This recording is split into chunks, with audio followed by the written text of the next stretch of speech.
Hi, and welcome to Cover Brand, where we cover all things branding, marketing, and advertising to help you understand what the hell branding is and how it works to grow your business.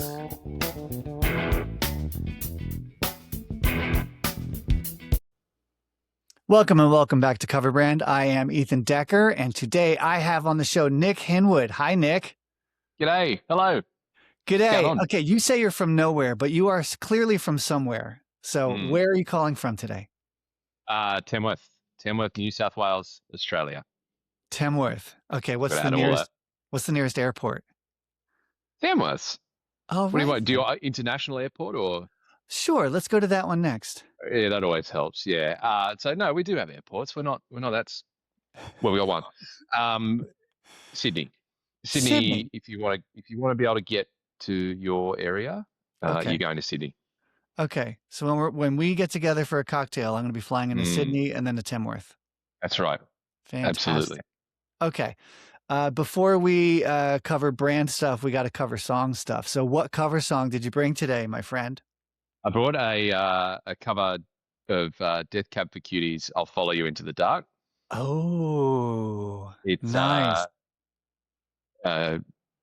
Just a dude having a crack in about 14 years ago called Austin, AC Music. Huh. Wait, it's just a dude named Austin? Just a dude named Austin. Yeah. Okay. Yeah. It's not a professional cover. No, not a professional cover. And I think well that's kind of the value of YouTube too. Well, for sure. But it's certainly one that stood out for me just in terms of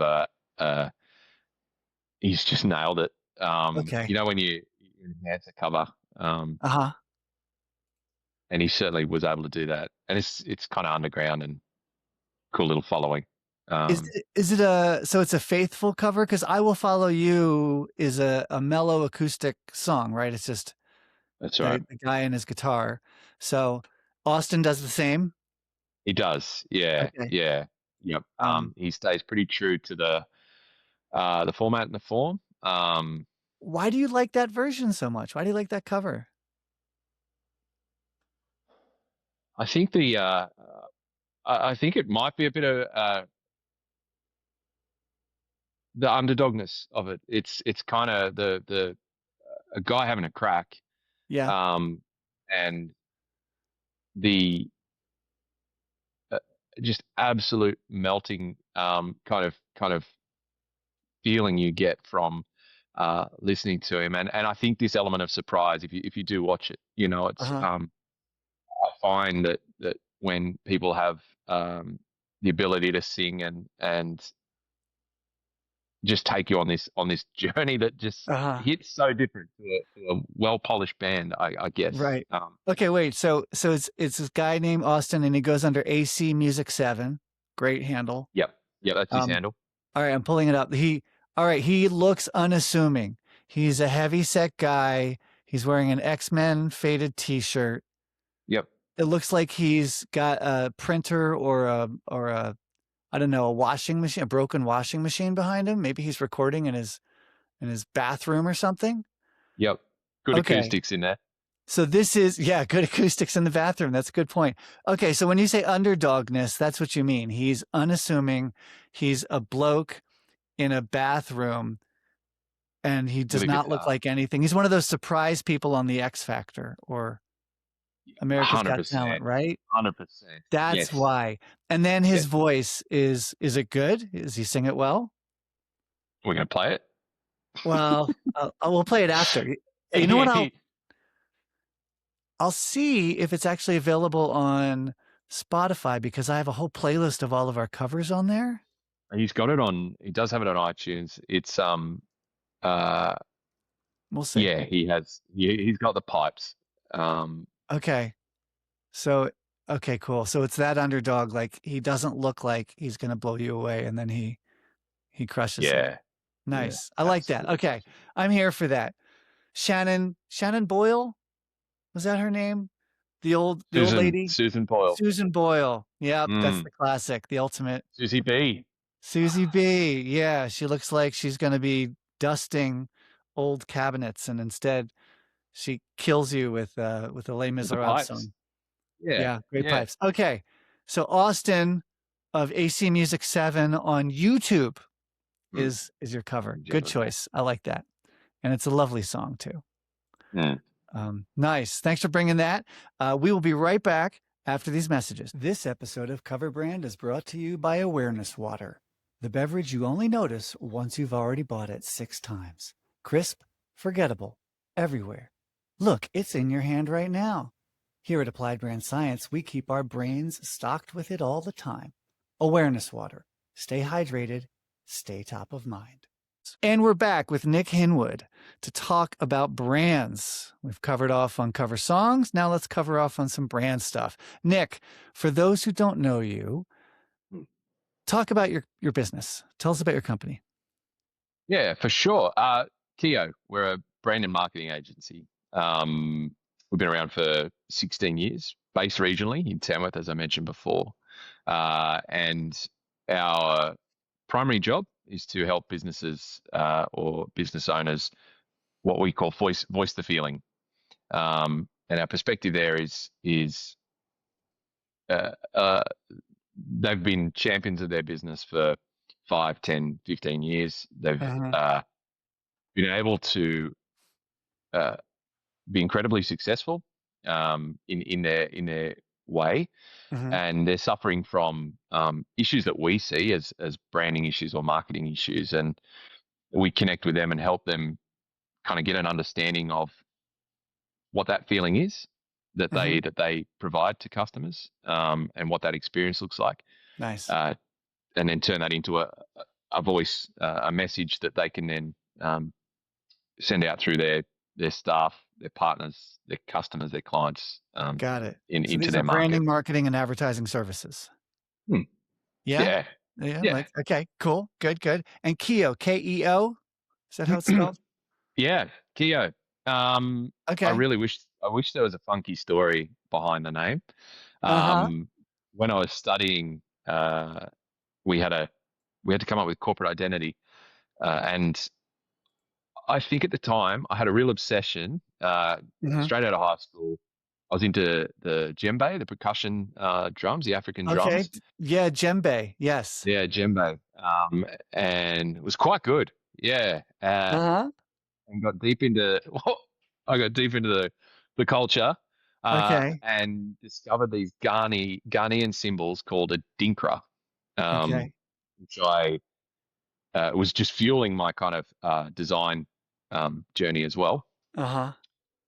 And they had quite a few, but they were very the way they would spell them was quite simplistic, but deeply meaningful. So I'm going way back now, but this is going to get us to Keo, though. This is totally going to get us there. Oh, well, yeah. Get used to this. Settle in. But anyway, long, short form lettering, which obodia or something like that, which meant long-term love. And I had to use that, but I think Keo came from somewhere within a Dinkra symbology. I think. That or my ass. Or from your ass. Not sure. So it's funny you should say you wish you had a better story for Keo. I have the best story about the frelk, my mascot, the frog with the elk antlers. Yes. It's about, I don't know, 20% fiction, 80% fact. Or maybe it's the opposite. But anyway, it's a damn good story. I'll tell it to you at some other time. But you can make it up. That's my point. Make up a story about Keo that would be fun for your prospects or your clients, because that's who they're going to ask. You know, your prospects are going to say, why is your firm called Keo? And you'll have some crazy fun story to tell. Yeah. Yeah. They do tune out on the Adinkra story too. They come up with a better one. You know, Sergey Brin and Larry Page did not start Google in a garage. They invented that story because it sounds better than the notion that they started it while supported students at Stanford who were being supported by venture capitalists who were roaming the halls of Stanford looking for the next big idea. Yeah, that doesn't sound like the underdog, does it? No, no, no, no, no. No. So yeah, we have a garage. So that they bought a garage and pretended that's where they started. I had a story about looking up at the stars Yeah. that I used to tell, but yeah, it didn't feel authentic. Yeah. Come up with one that you can tell that you enjoy, Yeah, that also they enjoy. absolutely, Right. Right. absolutely. Anyway, but that's not why you're calling. I'm No, sure there's a bigger burning question you have about growing a small services firm in Tamworth. So what do you got? yeah. What's your question? So the question, and it's probably there's some layers, Sure. much like my story, but I suppose to simplify it, what I feel is, which is ironic, but it's a perception problem. So Okay. I feel that Keo is overlooked for opportunity Hmm. um, or credibility because of our placement in a small regional city in Australia. Hmm. So where we have the skills, capabilities, the worth, the value, the knowledge, um, when sat against alternatives in the market, Hmm. the fact we're in Tamworth creates a reason not to engage or to overlook or to perceive um, the value won't be as good, Right. and much like our song at the start. Right. So how big is Tamworth? 50,000, Okay. known So for primarily agriculture and the capital of country music. the capital of country music in Australia. That's right, biggest music festival in the Southern Hemisphere. Oh, wow. Sister Okay. cities with Nashville. Yeah, so got some Oh, connections. fascinating. All right. It That that's pigeonholes you. interesting. Does pigeonhole you. Yeah, because it's primarily 10 days of the year for Tamworth. You know, Nashville's like it's partying all year round. Nashville is 100% all the time. Yep, 100% all the time. Yeah. Where whatever 10 days of 365 is, that mass of the Yep. time. Mm. Yeah. Yeah. And then the rest, we're doing everything else. Yeah. That's like 1/33rd, something like that. So Yeah. 3%, 2%. Yes, much less than 100%. Nashville is 100%. Have you been to Nashville? No, not yet. Not Yeah. yet. Yeah, It's you'll on the have to get to list. your sister city at some point because they Absolutely. have music in every hotel lobby. Mm, Most every restaurant has an open mic. They've got live music in the airport. mm. There's a row of Yep. houses, which is the songwriting capital of the country, of Nashville and maybe the country. And all the best hits come out of this 6 by 6 block bunch of houses where the studios are and the writers live. So it's constant and chronic. It's great. It to me, it lives and breathes what it is and what it says it Okay. is. Yeah. So you're feeling like the challenge is you've got skills that are bigger than your reputation is because you people look at you as a small town agency Yep. because you're And in a small yeah, literally in a small town. yeah, and I suppose highlighting that as a problem, try to sell a car, and the queries come through around how far north of Sydney are you, or what Right. suburb of Sydney is Tamworth. So even within our own kind of global national culture, the Uh-huh. understanding of where we're placed and where we sit, anything outside of the metros, which is only really three major ones, Right. um, doesn't exist. Regional Australia is And are battles you inefficient. looking yeah, are you looking to get clients from those other areas as well beyond It's no, not necessarily. No, okay. it's capturing. I suppose it's the right clients. Geographically means size Uh-huh. and kind of juiciness of their problems, Okay. and potentially uh, ahead in their journey, Yeah. um, but not necessarily. No, regional Australia, as well, what I feel, yeah, we've got the big hitters here. Yeah, Yeah. Okay. So if they might have heard of you, but the issue is what they think of you. Yep. Okay. Right. Because a lot of the problem with marketing and branding, people always forget that first step. They probably have not even heard of you yet, Mm, or they might not even know you exist yet. And mm. so, as you can see with all my orange and my Frelk and my Science AF logo and how consistent I am and how much I'm out there, so much of what I do as a small services firm is remind people I exist at all. Yep. And then the second piece is, well, what do they think of you if they think of you at all? And so Mm. that's you're finding some friction there. Yeah, Yeah. it's the yeah, that's the space. Mhm. That's the space we're in. What do you It's think? What do you co- think co- they expect? What do they want?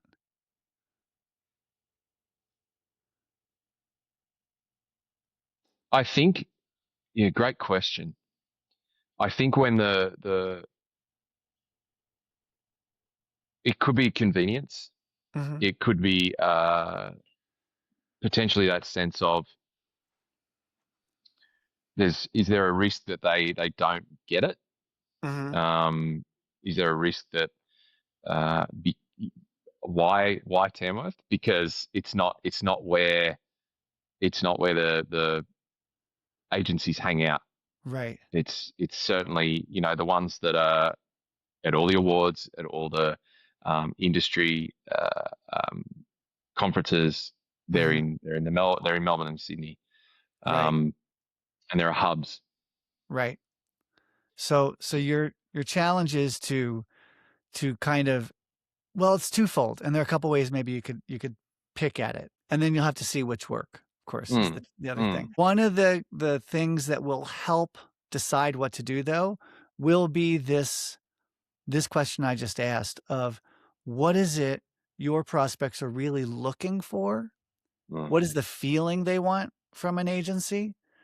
And then when they look at you guys at Keo, do they get the right feeling? That's right. And what are the things that you're using or showing or projecting that are giving the wrong feeling That's right. potentially? Yep. Which means, I was a researcher long ago in a past life when I was doing ecology, and then I did research as a market researcher. But I love research, and you can start by doing a listening tour of all your old clients, in fact, and Uh, maybe of a bunch of prospects even, and say, hey, I'm doing some research. I'm doing a little project. I'm interested to know how people pick their services or their agencies or whatever. Can I have 20 minutes of your time? Can I buy you a mm, coffee? Can I mm. whatever? I've, And then you pick their brain for 20 minutes about what is it they really hope for and what is it they want to feel when mm, they talk to agencies or hire an agency. And then you don't have to necessarily directly ask because they might not know directly why Keo doesn't fit the bill. And of course, it's a little awkward to tell mm, people, hey, mm. what about my, what is it about my car that you don't like and you don't want to Yep. buy my car? Yep. Um, but you should be able to start to deduce just by asking them what they are drawn to, maybe some of the things that you should address in your own brand. Yeah. Absolutely. Yeah. That's a great suggestion. Yeah. Yeah. Just, Yep. oh, Nick, human nature, God, it's so stupid. We torture ourselves with what we imagine. Yeah. Yep. Right? Well, you Yeah. have all these Absolutely. imaginary conversations with prospects and imaginary conversations with clients and imaginary conversations about what should happen out there instead of just going out and talking and getting the data. Yeah. Yeah. So that's That's step absolutely one. true. Yep. All right. Step one, get some data, Yep. the oxygen of information, right? The oxygen of data, bring the fresh air in to learn like what Mm, is it that they do key in on. And then There's a thing I do when I do my trainings on brand science pretty often. I talk about the car buying process, mm, and I equate that to how we buy eggs because people think they're so different, but they're really pretty similar. mm-hmm. Like when you buy an eggs from the store, you kind of look at the box and you decide, are those chickens happy or not? And is it worth, double the price of unhappy chickens? Is there any green on the logo? Does it maybe eco-friendly? Maybe you open the box and look at the eggs. Are they all, none of them are cracked? Do they look brown or mottled or whatever? Well, and then you just make your choice and you throw them in the basket. You're done. When you buy a car, or when you try a car, or when you rent a car, when you get in a car that you've never been in before, you're like, oh, this is cool. And you grab the handle and you open the door, and then you sit down in the driver's seat and you hear the squeak of the fabric or leather. And then there's that moment when you shut the door. And when you shut the door, you hear that shunk, Thud. thud, shunk, clunk, poop. And that sound instantly makes you assess the quality of the entire vehicle. It's odd. Like, especially when you're in the market. If you're just sitting in someone's car, it's no big deal. But I mean, if someone comes over with a really cool, like super souped up Audi RS something, and you're like, oh my God, this is a hot rod. Then you listen, you notice, because you sit down and you shut that door and you're like, oh, that's a tank. Or if someone pulls up in their, 15-year-old Toyota Tercel and it looks like a tin can, well, sure enough, you shut the door, it probably sounds like a tin can. Absolutely. So what I say to a lot of marketers is, what's the car door sound for your business, for your category? And in the world of cars, it's the worst kept secret, because now every car company knows this is a fact, that we use that shortcut to assess the quality of the whole car, and they engineer the sound of the door.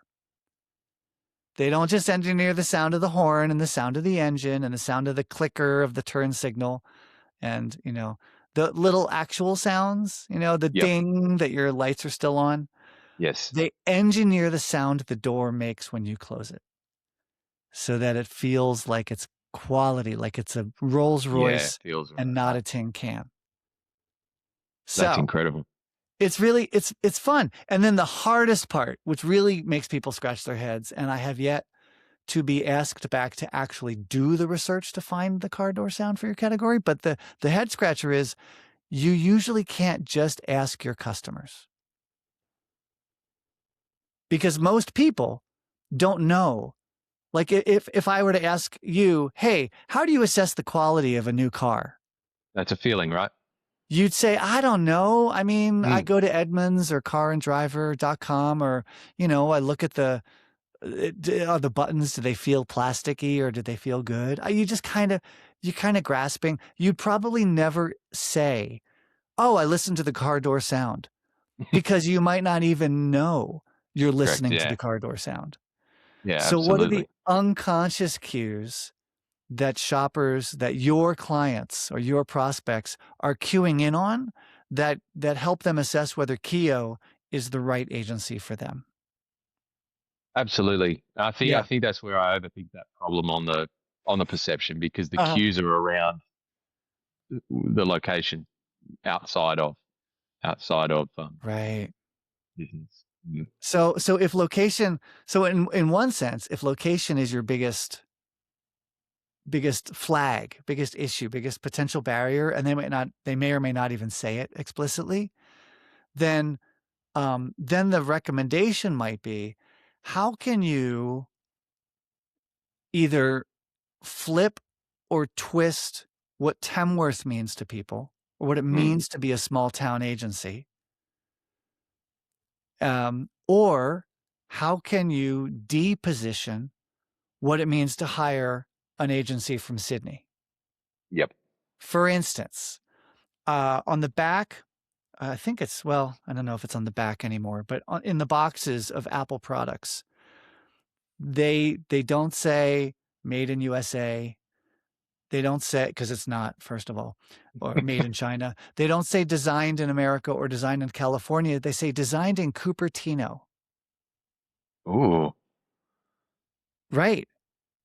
I don't even quite know what that means, but it feels cool. And so they have taken something a little weird that they are designed in the small town, and they have turned it into, just by using that notion of designed in Cupertino, into a feature instead of a bug, Mm. right? Yep. Another example of that, of taking something bad and making it good. And by the way, Cupertino is in Silicon Valley somewhere. Right. Um, but they don't want to say Silicon Valley. So Cupertino sounds it's evocative in a weird It is. Yeah. door car door kind of way, right? Yeah. So Yeah. another example, there's a brand of watches in America created by the Fossil company, Fossil Mhm. brand. I think it's Fossil. And it's called Shinola. Mm. And their thing was they wanted to bring back kind of made in America. America's not known for watchmaking, Swiss, Yep. German, maybe Yep. French, maybe. Uh, but they're like, well, what can we do? What can we do? And they found out that when you said things are made in America, people were like, okay, maybe jingoistic. I don't know. Maybe it's a plant down in Georgia. Who knows? Made in Illinois, or made in Michigan. If you say made in Detroit, Rough. yeah, Detroit, rough. Yeah. Motor City, rough. Detroit, the Yep. home of mechanical engineering. Yeah. And so, in fact, on the face of the watch, which is, of course, really premium real estate on a very small $1,000 watch, it says made in Detroit or Mm. Detroit. And that, they found a way to kind of elevate something. Elevate that. Lean in. So, is there something you can do about Tamworth or about the music city of Australia? I think that's fascinating, by the way, that it's the music capital, or it's the Nashville capital, or the country capital, something. Country capital. Is there something in there that can elevate Tamworth in a way, or maybe even a sub part of Tamworth, or maybe a neighborhood within Tamworth, or maybe on your street, Mm. in the same way that Steve Jobs didn't pick made in America or designed in America Mm. or designed in California or even Silicon Valley. He said Cupertino. Mm. So maybe there's a way to use location in a positive. So that'll be fun to play with and just to see how people Absolute. spark, right? See if they don't ask for a verbal response. Just watch their faces Body when you language. say, whatever. There's a hip new neighborhood in Brooklyn called Dumbo. And and like, or when you say Brooklyn even compared to, or Manhattan compared to New York, Yep. like they all have, and so And you want elegant. your prospects to have a feeling, Lean if in. location is a big barrier. So I'll pause there for 1 second. How does that sound like something you could explore? Yeah, absolutely. I was thinking where that got me exploring in my brain was the when we do have that opportunity to speak to our region and because we do get asked like, well, why Tamworth? Because it makes more sense. You know, yes, it would be easier Yeah. in metro. But from our heart, we speak about raised here means there's a expectation of accountability and um, there's no anonymity. So we uh, we move through the world with an expectation that I Mm. will see you again, Okay. um, and our kids will play sports together, or I'll see you in the shops, or see. Oh, That's kind of what that regional piece means because there's a community around it, and okay. that's how we do explain why we're here because there's Yeah. we're and I suppose the value of regional is you're raised with a this intrinsic responsibility Yeah. to just always uh, be accountable and take care, and that's what you want rather Okay. than the anonymity. For me, that's what a client would absolutely desire, and you have to weed through that in the metro. Right. So if that's a feature, you're going to want to somehow feature that or express Mm, that or evoke that quickly so people feel those mm, values, yeah, that's an attractive thing in an agency. yeah. And So then the what's the second, Detroit that brings up that? the Detroit. Yeah, Mm, like, oh, there's something good. Like, Tamworth, in America we talk about small town values. yeah. Like it's a good thing. Well, Um, and yeah. and It that isn't balance, always. right? Yeah, the balance of like you become that harumph, like that Uh-huh. random backwards, you know. Yep. So the balance is so. Yep. But I love what I'm taking away is like what's our Detroit. That Uh I think that would be fun to figure out. yeah, yeah. And then Listen to our customers and walk your talk in the sense of find ways to express it and evoke it as non-verbally as possible.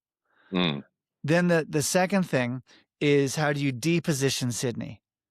How do you mm, say, you know, we don't chase awards, we mm, chase the bottom line, mm. or we don't have an expensive zip code, blah blah. I don't know, whatever it is, Yeah, yeah, um, yeah. postal code. You'll to poo poo them and make it seem like it's a waste or it's stupid for your prospects to want one of those metro big agencies that Mm, won't get them and understand them. mm, And then maybe there's even a little like the secret sauce, the hidden gem element, mm, this vibe that you can cultivate mm, about Keo. Like we're in a small town and we're very selective about the clients we choose, mm, right? Even just mm, saying it that way, "Well, we're very selective. I don't know. Let me check my schedule." mm. And you're not like eagerly running down chasing that everything. "Well, let me check my schedule because we're Yeah, you know absolutely, because you're a hidden absolutely. gem." Yeah. Yeah, we are. Okay. Some food for thought. Uh, Fantastic food for thought. Excellent. Yeah, it's a good. This is a great experience because it's that you get the blinkers on. You know, we say like the plumber with the leaky pipes. You know, being able Yeah. to talk about your own kind of Yeah. perception issue, which you do all day every day. Yep. Not so hard on yourself. Yeah. Oh, it's so hard. It is true. Mm. The phrase I know is the cobbler's children never have shoes. Hey, that's a weird one. What is that? Is that the Oh, well, plumber with the cobbler leaky is a pipe? shoemaker. I thought you said cowboy. I thought you said Oh, yeah, cowboy. that I would was be like, that really doesn't make weird. any sense. What? Yeah, Yeah. not that. No, the shoemakers. I should just say the shoemaker's Yeah. children never have No, shoes. no. We should say, But yeah, cobbler. Clearly. Yeah. cobbler. Yeah. But you're right. We need to practice what we preach. And so Yeah. to recap, if I can, number one, stop just imagining what your Ruminating. prospects think and feel. Go Mm. talk to them. Yep. Talk to your old clients, talk to clients you didn't get, talk to prospects, talk to people in the community who might hire or might already hire agencies.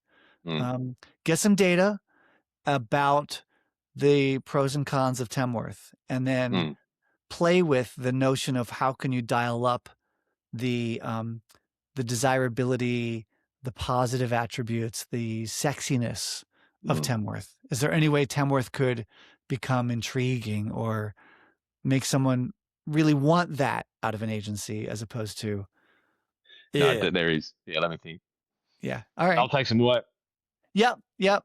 Well, that's why there's gin to lubricate the mind. Absolutely. Gin and friends. Yes. Yeah. Yes. Yeah. Come And up with some showers. thoughts.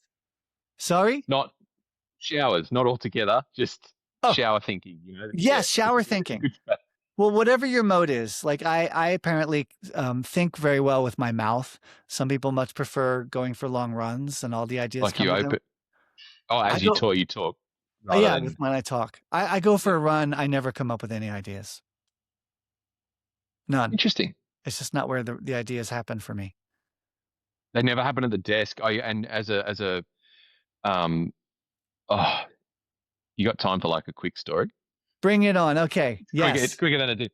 So, there's a uh, living history. There's a castle in France Uh-huh. in the Guadeloupe region, I believe, Guadeloupe, and they are recreating it from the 1300s using technology from the 1300s. Uh-huh. And the incredible part I liked about this story was how that relates into business around effectiveness and efficiency. Uh-huh. Because you today you can just go, I want a castle there, and I'm going to get all the machinery in, and I can ship everything in, and I can bring in as much labor as I want. Right? We're not restricted. Right. for the 1300s, you had to carefully select the area based on the tree types, Right. the location and type of soils, Right. because you needed to draw out sandstone. Sandstone comes in 3 different grades, Huh. and they would source 3 different types through what they're going to use for the foundations, what they will use for the Ah. mortar, what they will use. You needed those 3. So what you're saying is the Monty Python bit about like the first castle we built on a swamp and it sank into the swamp. And then the second castle, that was strong and we did it, but then it sank into the swamp too. That was real, is what you're saying. Yeah, Don't build yeah. on a swamp. Yeah, you have to Don't build on actually the use swamp. local resources, local timber, local masonry and stones, right? You have to be selective and careful and take that time to Yeah, think and consider. You can't just, so we're bullish and we can't yeah. blunt force it. So where that then extends to is the most important. So the stonemason was the master. Sure. They would template with timber. So they build, if you were building a staircase, you template with timber. Right. You can't draw a plan up on your computer. No. Importantly, every effort would then need to be increased, so that if we're utilizing these templates, how can we then reuse them into the build? Okay. The biggest supporter, or the most essential part of all of this function, was in my view, the blacksmith. Okay. And why? Because he sharpened all the tools, so that Right. when you're Right. doing the work, when you're trying to find these efficiencies, you're not just blunt forcing your way through. Yes, you'll get Yes. to it. You will get to the answer, Yes. but you're just blunt force. It'll take 80 blows to split the rock, Yep. or 3 if you take Yeah. that time out and away, have a shower, chat to your friends, drink some Have a gin, shower. Get the right tool. Yeah. get the right tool, and it just doesn't happen at the desk. Yeah. Well, and for some people it does. And God bless them. So Yeah, I but wish. that's the main notion, is like find out where you make your ideas, where you come up with your best stuff, where you're most generative, and cultivate that, so that when you do have to figure out, well, how do we turn Tamworth into Cupertino, or how do we turn a negative into a positive, or what's the car door sound?